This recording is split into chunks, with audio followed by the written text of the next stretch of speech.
Parte 11. Assim como nas lendas variadas do panteísmo, como a epopeia de Atrirames da Mesopotâmia, esses governantes injustos foram mitificados como se reunindo para traçar a destruição da humanidade. Depois que a humanidade começou a se multiplicar, e assim como Gênesis registrou por meio de um cataclismo conhecido muito bem como o dilúvio. Enoque citou essa reunião de anjos apocalípticos como um sinal de Deus para fazer sua vontade.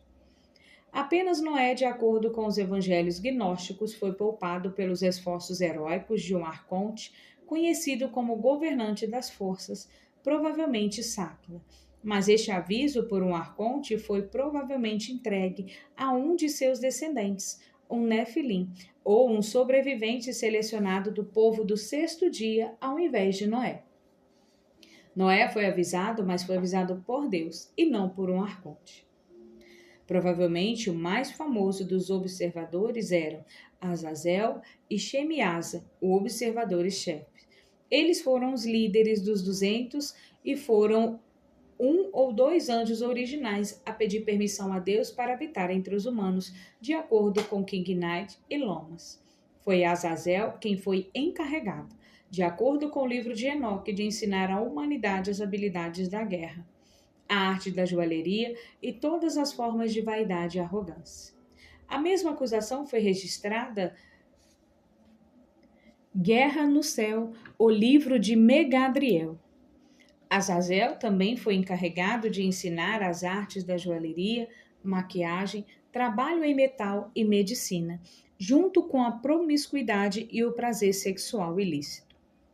Collins escreve que Azazel e Shemiasa são derivados da mesma fonte linguística e mais tarde foram transformados em dois anjos caídos separados antes de sua introdução no livro de Enoque e que eles eram o mesmo.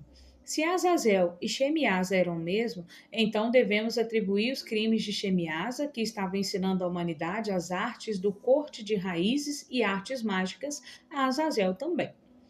O sufixo de Shemiasa, Iasa, era uma palavra zende para anjo ou ser divino. Azazel não se arrependeu de seus pecados.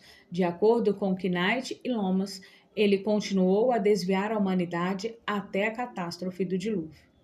Enquanto Shemiasa de alguma forma se arrependia de seus pecados, mas não podia enfrentar Deus, ele se pendurou entre o céu e a terra, em Órion. Lembre-se, Nefilim é a raiz da palavra aramaica Néfila, que significa Órion, sugerindo os Nefilins, derivar de Azazel, o pendurado de Órion, e seus famosos 200 anjos rebeldes. Azazel, então, de acordo com Gilbert, foi formalmente encarregado de ensinar a iniquidade para toda a humanidade, junto com os segredos do céu. Curiosamente, Azazel é traduzido como bode expiatório. Assim como a palavra Azazel foi usada no lugar de bode expiatório em algumas traduções bíblicas de Levítico, como em a Bíblia das Boas Novas, na verdade, a Nova Versão Internacional observa que o bode expiatório estranhamente deriva da palavra hebraica Azazel, o bode da remoção. Acesse a Bíblia, observe inexplicavelmente que este bode expiatório, Azazel, era o nome de um demônio bode iníquo que se pensava habitar lugares desolados, pendurado em Órion. Neste caso de Levítico, o bode de Azazel carrega os pecados e a impureza da comunidade. Em um antigo ritual hebraico, 2 cabras eram sacrificadas no dia de expiação, no Yom Kippur. Um para Deus pelos pecados dos israelitas e, sem explicação, um reservado para ser liberado, sacrificado no deserto, ou deserto especificamente para Azazel pelos pecados cometidos por anjos na época antediluviana. Levíticos capítulo 16, no verso 9 a 10 e o versículo de 21 e 22. O bode expiatório foi levado e lançado em um penhasco íngreme como um lembrete da situação perpétua da punição de Azazel na selva do universo, sendo pendurado em Órion sobre rochas irregulares. O bode expiatório é sacrificado de acordo com as Escrituras por todos os pecados de transgressão e rebelião. Levítico capítulo 16, verso 21. sem dúvida referindo-se à rebelião israelita e ao bezerro de ouro, bem como à rebelião antediluviana de anjos caídos. Nefilins rebeldes, rebeldes humanos e a rebelião em Babel. Esses regulamentos do dia da expiação precedem imediatamente as leis que proíbem o consumo de sangue de qualquer tipo. Levítico capítulo 17, no verso 10. Uma característica mais notável e infame dos Nefilim. Como você deve se lembrar, a escritura simplesmente não funciona por meio de coincidências. De acordo com a tradição judaica, Azazel persistiu em liderar a humanidade de Deus. E é por isso que 2 bodes são sacrificados no dia da expiação, uns pelos pecados dos israelitas e outro pelos pecados de Azazel. Moses Ben-Ham, no século XII, escreveu o seguinte sobre esse antigo ritual. Deus nos ordenou, entretanto, que enviássemos uma cabra em Yom Kippur ao governante, cujo reino está nos lugares de desolação. Da emanação de seu poder vem a destruição e a ruína. Sua porção entre os animais é a cabra. Os demônios, espírito dos Nefilim, são parte do seu reino e são todos chamados na Bíblia de Sheirem, lendários bodes criados por Azazel. A cabra de Mendes e seu pentagrama, representando as culturas satânicas, são ambos diretamente associados a Azazel. Parece que Azazel foi escolhido como bode expiatório, assim como seu nome indica e como Migene Gonzalez Wipper observa, que todos os pecados da terra foram escritos sobre Azazel. Ele foi então julgado e lançado nas trevas, no abismo do universo, para ser mantido lá até o tempo do fim, quando Azazel mais uma vez será libertado para trabalhar sua corrupção na terra, culminando com sua punição final no julgamento final.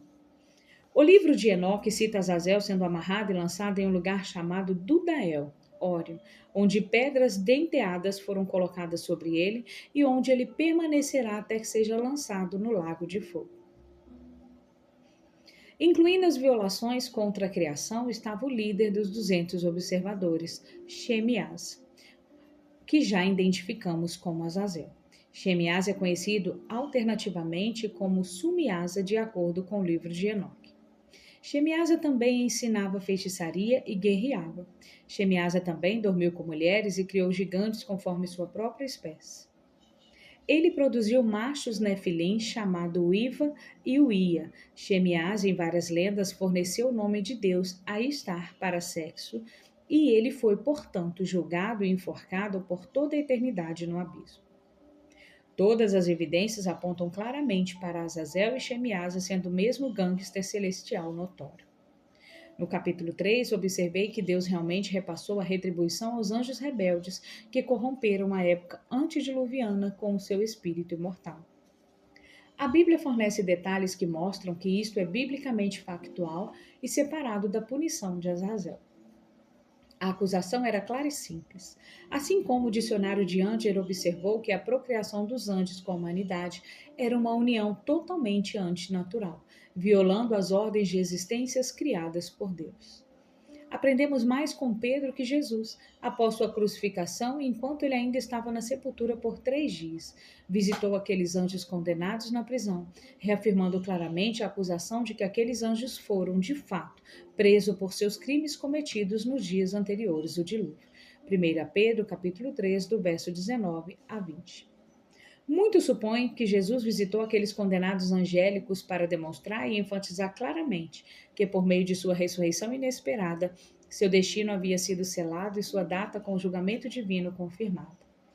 E mesmo que eles ainda sejam libertados por um curto período nos dias finais desta era, Apocalipse 9, no verso 10 a 12, sua luta rebelde está quase no fim.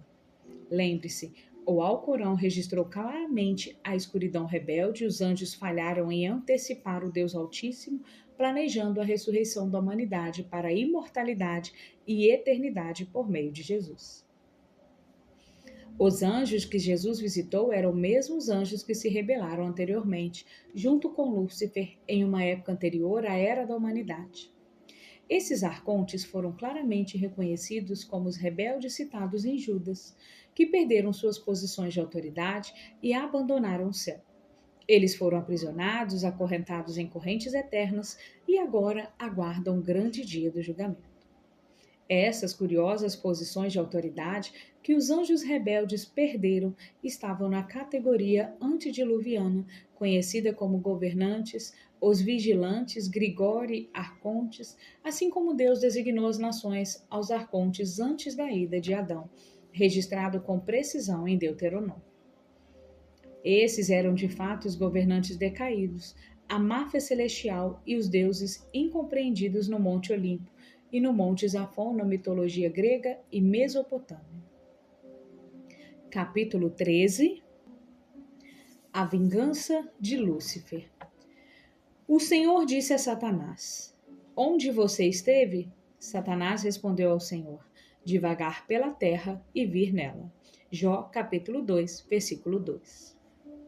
A situação inexplicável da humanidade é análogo a um drama experimental sendo encenado diante do reino angelical, onde o resultado condenará ou justificará a rebelião angelical. Será que toda a humanidade se rebelará, se curvará a Lúcifer e causará sua própria extinção? Ou os eleitos ainda escolherão Deus por livre escolha, mesmo quando a corrente principal da humanidade inaugura o domínio de Lúcifer? Este é um drama planejado para provar se os caminhos de Lúcifer deveriam ou não dominar o universo físico. Um drama pré-determinado para se desenrolar por mais de 6.000 anos, começando com a queda de Adão. Essas curiosas informações básicas são geralmente compreendidas, mas nos perguntamos por que a documentação das Escrituras é tão mesquinha nessa doutrina tão importante. As lendas bíblicas, no entanto, registram que a rebelião começou quando as estrelas, anjos rebeldes, não surgiram na hora marcada para se anunciar. O primeiro livro dos Segredos de Enoque instrui o leitor sobre a conspiração de Satanás, pela qual Satanás desejava ser igual a Deus. O livro de Haggadah observa que Satanás jurou elevar seu trono acima das estrelas como Altíssimo, mas Deus expulsou Satanás do céu e para a terra, o grande caído. Satanás foi criado um grande serafim, querubim, poder e arcanjo, que era mais amado do Criador, com poderes quase igual aos de Deus. Satanás foi criado com mais conhecimento e poder do que qualquer outro anjo, exceto Miguel e provavelmente alguns outros anjos selecionados. Satanás, então, com sua imensa grandeza, foi capaz de discernir os segredos de como o universo foi criado. Ele delirou com o desejo de ser como Deus, com o poder de criar universos, cobiçando anseios incontroláveis de sentar-se no trono de Deus. Gonzales Wipper escreve que Satanás não desejava mais servir a Deus. Ele ansiava por honra e respeito e queria ser servido como Deus foi servido, mas ele foi despojado de sua coroa e caiu no abismo. Até mesmo as lendas das fadas celtas registram como o anjo orgulhoso formou uma rebelião no céu entre os anjos, onde ele havia sido uma luz principal. O anjo orgulhoso queria fundar um novo reino, e muitos outros anjos o seguiram. Esses anjos rebeldes foram então trancados fora do céu, por meio do qual voaram para os buracos da terra e agora vivem no subsolo, no outro mundo. Tudo isso, então, é um contexto indispensável para Isaías e Ezequiel. Como caíste do céu, ó estrela da manhã, filho da alva. Você foi lançado por terra. Você que uma vez derrubou nações. Você disse em seu coração: subirei ao céu.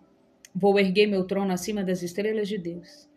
Sento-me entronizado no monte da Assembleia, nas alturas mais extremas da montanha sagrada. Eu subirei acima do topo das nuvens. Vou me tornar como o Altíssimo. Mas você foi trazido para o túmulo, para as profundezas do poço. Isaías, capítulo 14, versos 12 a 14. Você foi o modelo da perfeição, cheio de sabedoria e perfeito em beleza. Você estava no Éden, o jardim de Deus. Cada pedra preciosa o adornava. Rubi, topázio, esmeralda, crisólita, ônix e jaspe, safira, turquesa e berilo. Suas configurações e montagens eram feitas de ouro. No dia em que você foi criado, eles foram preparados. Você foi ungido como querubim da guarda, pois assim o ordenei. Você estava no Monte Santo de Deus. Você caminhou entre as pedras de fogo. Você foi irrepreensível em seus caminhos desde o dia em que foi criado, até que a maldade foi encontrada em você. Por meio de seu comércio generalizado, você se encheu de violência e pecou. Então eu te expulsei. em desgraça do monte de Deus, eu te expulsei, ó querubim da guarda, de entre as pedras de fogo. Seu coração ficou orgulhoso por causa da sua beleza. Ezequiel capítulo 28, verso 12 a 17. O Popol Vuh, o livro sagrado do Quiximaya, registra um relato semelhante de um Deus semelhante e poderoso como Lúcifer. Evidentemente, o padre Ximenes, o frade dominicano que primeiro traduziu o Popol Vuh, acreditava que o deus Vucu-Capix era uma espécie de Lúcifer. Vucu-Capix foi um grande e orgulhoso deus que abusou de todas as coisas criadas e formadas. Ele se considerava a luz e a lua. Seus olhos eram como prata brilhantes como pedras preciosas. Seus dentes também brilhavam como pedras perfeitas, enquanto seu nariz brilhava como a lua. Vucu-Capix sentou-se em um dos tronos de prata que iluminou a face da terra quando ela passou por seu trono.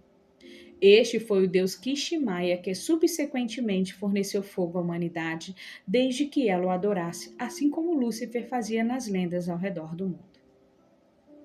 Este era o deus que os Quiximaias, os Olmecas e os Toltecas adoravam como a estrela da manhã.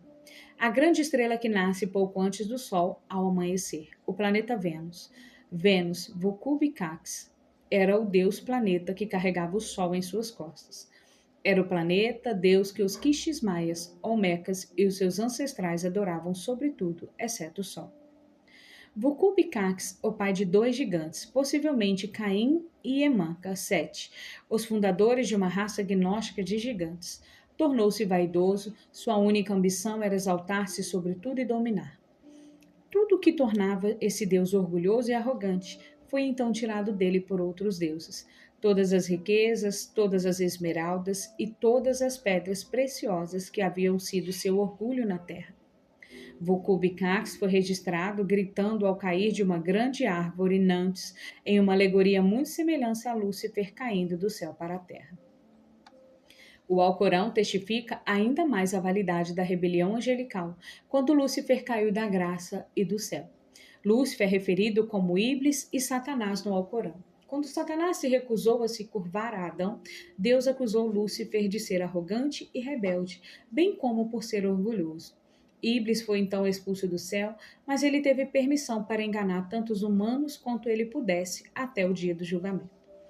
Assim, agora nos lembramos das imagens de Lúcifer como um ser poderoso, com chifres e cascos fendidos, possuindo a cauda de uma cabra, ou como um tentador avatar, o mestre lógico e o Pan, Deus que caiu em desgraça por causa de seu orgulho intelectual. Satanás mais tarde soube que Deus estava se preparando para ordenar Adão para ser o senhor da terra, o domínio de Satanás. Além disso, as lendas bíblicas sugerem que os anjos procuravam impedir a criação de Adão. Deus decidiu criar um novo homem, Adão. Ele então planejou ordenar Adão como novo sucessor na terra, um vice-regente ou deputado. Adão foi declarado novo homem, separado e distinto dos humanos criados no dia 6. O Alcorão observa que Deus ensinou a Adão todos os nomes dos animais da terra, que os anjos de alguma forma não sabiam, o que provavelmente enfureceu os anjos rebeldes ainda mais. Agora, Gênesis capítulo 1, no verso 26, que articula a criação do povo do sexto dia, que afirma: façamos o homem à nossa imagem e à nossa semelhança. Representa Deus e os anjos, mas os anjos se opuseram com tanto fervor que somente Deus, a palavra e o Espírito participaram da criação real do novo homem, de acordo com outras lendas. Os anjos propuseram que o sexto dia o homem só tinha a possibilidade do mal e das mentiras. Os anjos objetaram ainda, de acordo com o Corão, a autoridade do novo Adão, perguntando: como você pode colocar alguém lá que irá causar danos e derramamento de sangue quando celebramos seu louvor e proclamamos sua santidade? Deus então advertiu os anjos das consequências de sua posição. Muitos dos anjos obedeceram mansamente, permitindo que Deus criasse Adão, enquanto aqueles que continuaram a se opor abertamente foram destruídos ou exilados para sempre.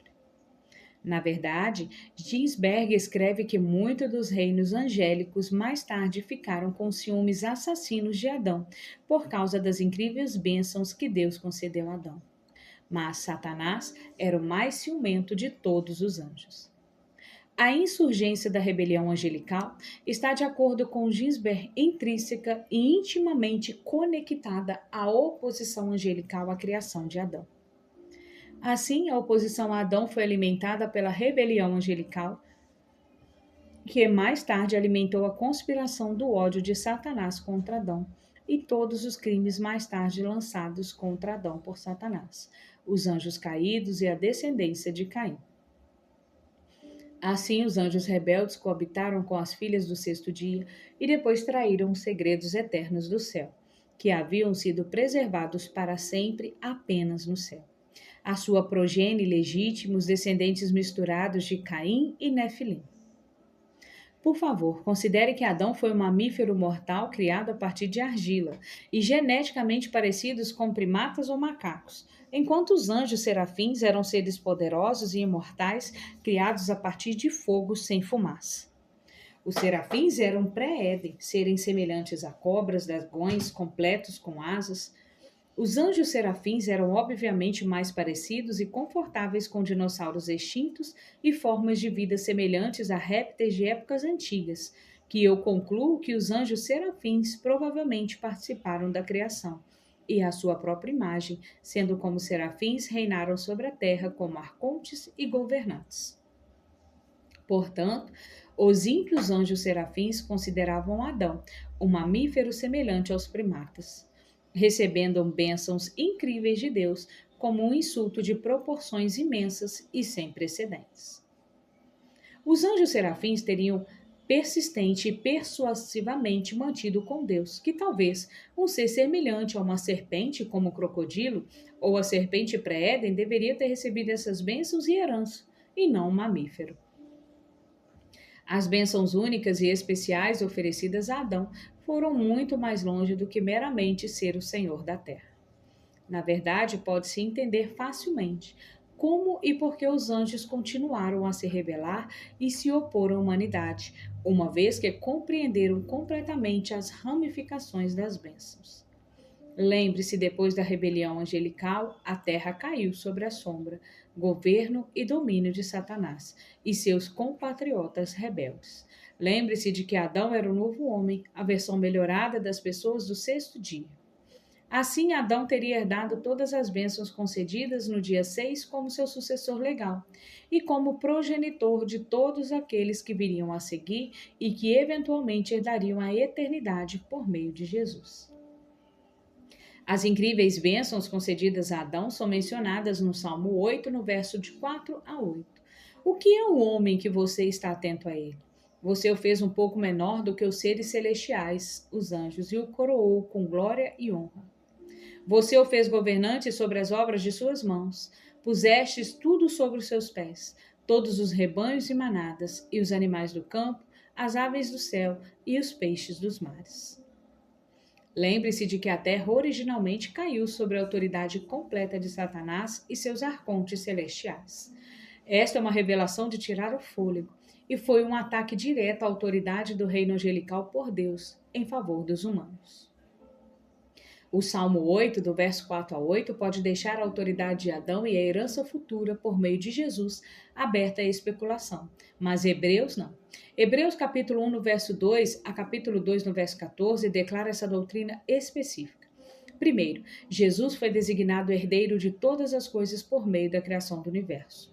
De Jesus, Deus declara: todos os anjos de Deus o adorem. Seres angélicos também foram registrados escrituristicamente em Hebreus dessa forma. Não são todos os anjos espíritos ministradores enviados para servir aqueles que herdarão a salvação? É Jesus, sua verdadeira igreja de crentes cristãos fiéis, e fiéis de Judá e Israel, os fiéis do Islã e qualquer outro fiel humano que Deus considere digno de receber a salvação na eternidade, que será abençoado e servido por anjos no futuro. Não foi aos anjos que ele sujeitou o mundo vindouro de que falamos? Hebreus 2, no verso 6 a 8, então relata Salmos 8, do verso 4 a 8, observando que, ao colocar tudo sobre ele, Jesus, Deus não deixou nada que não esteja sujeito a ele. Jesus, que foi feito em carne um pouco menor que anjos, ora coroado de glória e honra por ter sofrido a morte, agora está colocada acima dos anjos por causa da sua perfeição, por meio do sofrimento por Deus e pela humanidade. Agora é o próximo versículo que inclui os santos com Jesus em sua elevação sobre os anjos, embora eles também tenham sido criados um pouco abaixo dos anjos. Tanto aquele que santifica os homens como aqueles que são santificados são a mesma família. Portanto, Jesus não se envergonha de chamá-los de irmão. Por meio de Jesus, os santos também serão elevados sobre os anjos no mundo vindouro. Visto que os filhos têm carne e sangue, ele também compartilhou da humanidade deles, para que com a sua morte pudesse destruir aquele que tem o poder da morte, isto é, o diabo. Anjos rebeldes não previram Deus criando a ressurreição da humanidade na eternidade e no reino espiritual do céu por meio da palavra Jesus. Deus, entretanto, sabia que Adão acabaria escolhendo a independência e a morte e, portanto, não abandonou Adão e Eva. Em vez disso, Deus não promulgou o plano Jesus, palavra reconciliando Deus, a palavra e o Espírito Santo com a criação.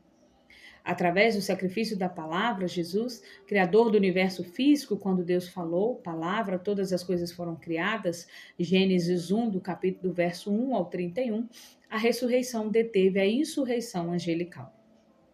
Os anjos rebeldes e Satanás sabiam muito bem que, de alguma forma, os primatas mamíferos da descendência de Adão acabariam sendo elevados acima da ordem angelical. Esse conhecimento deve ter aumentado o ciúme e a determinação dos anjos rebeldes de destruir a oportunidade da humanidade de alcançar nosso destino de qualquer maneira que pudessem reunir.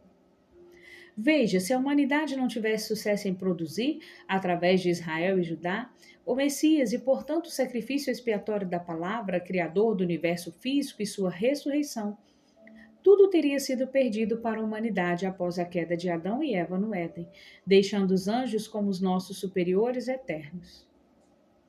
Teríamos sido condenados à miséria sob o domínio do mal e tirânico da máfia celestial, ou pior, condenados ao nada e à inexistência. E isso então elucida porque Jesus visitou os anjos caídos aprisionados no abismo. Jesus foi como prova e juiz de que a humanidade, por meio de Jesus, iria de fato ascender a uma autoridade mais elevada do que os anjos. Ele testemunhou aos apaixonados anjos caídos que o fim já havia sido escrito. Embora os anjos caídos sejam libertos nos últimos dias para devastar a terra com o anticristo e o falso profeta, tudo o que resta aos anjos caídos é garantir que o mínimo possível de santos alcance a salvação. Continuando, Satanás ficou com muito ciúme de Adão, fazendo com que Michael ordenasse a Satanás que se curvasse, mas Satanás recusou. Satanás recusou prestar homenagem a uma criatura feita de pó e um mamífero nisso. O Alcorão observou a de Iblis recusa de se curvar a Adão em várias de suas escrituras, observando que Satanás, um ser de fogo, não adoraria o mortal feito de barro. Satanás foi então banido do céu, mas teve uma trégua do fogo do inferno por Deus até o dia do julgamento, para que pudesse desencaminhar tanto humanos quanto possíveis. Iblis foi apontado como um dos desobedientes, de fato, sugeri que outros seguiriam Iblis fora do céu para traçar sua vingança mal planejada contra os descendentes de Adão. Satanás ficou com tanto ciúme, de acordo com Gonzales Wipper, que planejou a destruição de Adão com astúcia feroz, como a primeira vingança de Satanás. Deus acusou Satanás do Alcorão de ser o inimigo jurado e enganador da humanidade, o que foi ainda mais enfatizado pela recusa de Satanás ao se curvar a Adão. Assim, na literatura do autor William Young, a criação foi então quebrada por Satanás, por meio do livre-arbítrio da humanidade. A escolha de buscar o conhecimento por meio da independência, separado e longe de Deus. A primeira vingança de Satanás, o serafim, querubim em forma de serpente, empregou uma cobra para enganar Eva, e Adão por Eva ao consumir o fruto proibido da árvore do conhecimento do bem e do mal, para que eles pudessem se tornar como deuses. O Alcorão também observa que Satanás enganou Adão e Eva, persuadindo-os de Deus, estava deliberadamente impedindo que se tornassem imortais, como outros seres, como anjos e o próprio Deus.